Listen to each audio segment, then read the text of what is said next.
Good morning! Pang sickness natin, no? Pang sickness ng sewing namin.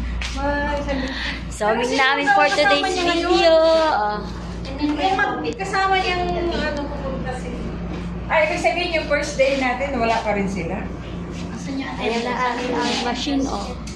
Bukas daw sila. Nahi kami ng tela today. Pareho kami hindi marunong umabak ng machine. Mahirap umabak ng yung machine na ano. Yung papel na punit, ngayon yung tila gusto ko yung kagawad. May nabibili pag gano'n. Kagawad may nabibili pang gano'n. Marami. Sa senior. Nagpa-practice kami ng nahihirapan kaming kontrolin yung apakan ng machine. Yung machine ng kuryente. Sewing, ayan, no. Nahihirap. Lahat kami hirap. Magkano kaya yun? Hindi ko lang alam magkano. Basta ganda yun, di ba? Oo, basta na yung matuturo eh. Lahat ng natatahin mo dun eh. Kasi hindi ka nag-aalala na. Oo, yung ganun. Tsaka nakakontrol mo talaga, no? Yung gusto mong Eto, Diyos ko, ang bilis. Gugulat ka ba? Pagkagulat mo, makita mo yung di ba? Andun na sa yung tahi mo, andun na sa bilog yung tinatahi mo. Kaya napunit eh. Ewan natin mamaya. Bahala na yung instructor natin. Pala ko pa naman sana, kagawad na mag-enroll sa Huwayo. Kasi doon, marunong ka na mag-cut. Marunong ka na lahat.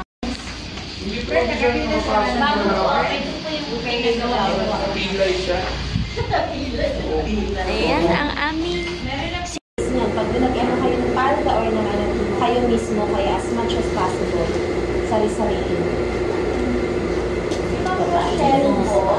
Ako po, mag-trace kami. Iba-iba ating teacher. Pasensya na po kasi dahil may una-una may brigada po kami. So, dahil all around din ng aming trainer, sila ngayon naatasan sa naman sila. Yung trainer na po sa sewing, nag-trainer din siya sa hair cutting. So, dahil may brigada, ang isa sa project ng office namin, nagbibigay kami ng libre na gupit.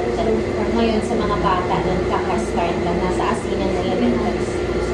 So, 3 beses na po. Ibig po nagbibigay din kami ng free massage service.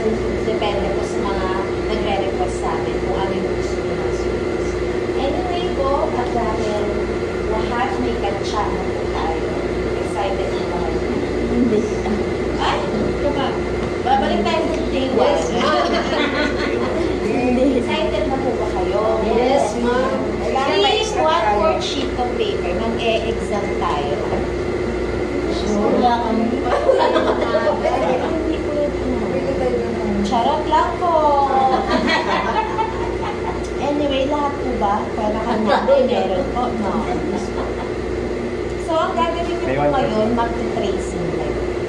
Lahat po na nandito, iti-trace nyo. Ang kailangan nyo ay sa pencil, iti-trace nyo. Isa-isa po, kanya-kanya po tayo. Wala mo nang kopyahan. Okay? Wala mo nang kopyahan. O zika, kopyahan mo ng zika. Babalik ko yung paper nyo, iti-trace nyo. Tapos, kapag natapos nyo i-trace, nagsasalitan tayo ng wala pa pong sinulid.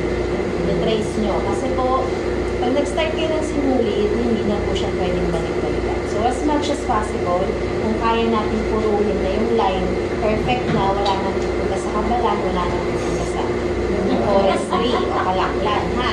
Punta po tayo dire-diretso sa City Hall. Hindi po sa Tarita, hindi po sa okay?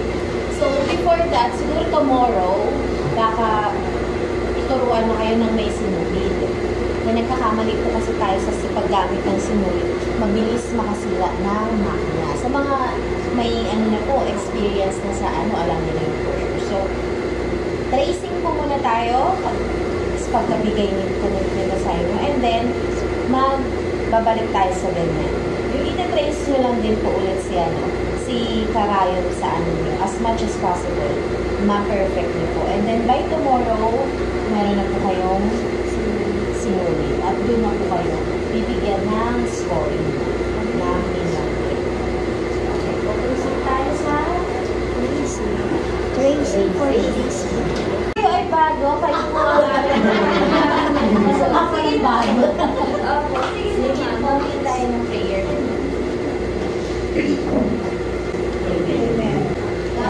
Magti-trace kami ng ganito.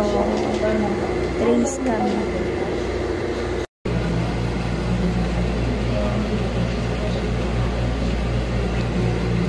Ang tahimik namin.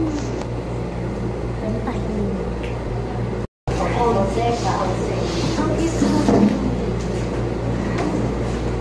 Lagyan ko ng pangalan yung aking papel.